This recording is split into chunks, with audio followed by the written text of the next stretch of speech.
സംഘർഷം രൂക്ഷമായ മലപ്പട്ടം എന്ന് പറയുന്നത് CPIM-ന്റെ ഉരുക്കുകോട്ടയാണ്. എല്ലാ തെരഞ്ഞെടുപ്പിലും CPIM വിജയിക്കുന്നത് എതിരാളികൾ പോലും ഇല്ലാതെയാണ്. മലപ്പട്ടം ഗ്രാമപഞ്ചായത്തിലെ നിലവിലെ രാഷ്ട്രീയ സാഹചര്യം നമുക്കൊന്ന് പരിശോധിക്കാം. റിപ്പോർട്ടർ എക്സ്പ്ലൈനറിലേക്ക് നമ്മൾ പോവുകയാണ്. മലപ്പട്ടം ഗ്രാമപഞ്ചായത്ത് 2005 മുതൽ നമ്മളിപ്പോൾ സംസാരിക്കുന്ന 2025 വരെ ചുവന്ന് തുടുത്ത് കിടക്കുകയാണ്. മലപ്പട്ടത്ത് ആകെയുള്ളത് 12 സീറ്റുകളാണ്. അതിൽ CPIM-ന്റെ കയ്യിലുള്ളത് നോക്കൂ 11 സീറ്റുകൾ, CPI-യുടേത് 1 സീറ്റ്. അപ്പോൾ പൂർണ്ണമായും ഇടതുപക്ഷത്തിന്റെ പഞ്ചായത്താണത്. 2010 വന്നാൽ 2005-ൽ നിന്ന് 5 വർഷം പിന്നിടുമ്പോൾ ആകെ സീറ്റിന്റെ കാര്യത്തിൽ 13 സീറ്റുകളായി മാറുന്നു. അതിൽ CPIM-ന് 12ഉം CPI-ക്ക് 1ഉം കോൺഗ്രസിന് 0. കോൺഗ്രസ് സംപൂജ്യരാണ് 2010-ൽ.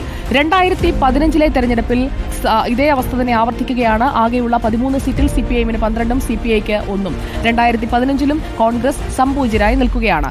ഇക്കഴിഞ്ഞ തെരഞ്ഞെടുപ്പിൽ 2020-ലെ തെരഞ്ഞെടുപ്പിൽ 13 സീറ്റിൽ CPIM-ന് 11 സീറ്റായി കുറയുകയാണ്. 12-ൽ നിന്ന് 11ആയി കുറയുന്നു. CPI അവരുടെ സീറ്റ് നിലനിർത്തുന്നു. കോൺഗ്രസ് അക്കൗണ്ട് തുറന്നു കഴിഞ്ഞ തെരഞ്ഞെടുപ്പിൽ 2020-ൽ. അതിനുശേഷമാണ് ഈ വാശിയും വൈരാഗ്യവും കൊലവിളിയും ഒക്കെ അവിടെ കണ്ടു തുടങ്ങുന്നത്. ഇപ്പോൾ തദ്ദേശ തെരഞ്ഞെടുപ്പിലേക്ക് മാസങ്ങൾ മാത്രമേ ബാക്കി നിൽക്കുന്നുള്ളൂ എന്നതുകൂടി മുൻനിർത്തി വേണം നമ്മൾ ഇപ്പോഴത്തെ ഈ സാഹചര്യങ്ങളെയൊക്കെ ഈ കൊലവിളികളെയൊക്കെ കാണാനെന്ന് ചുരുക്കം.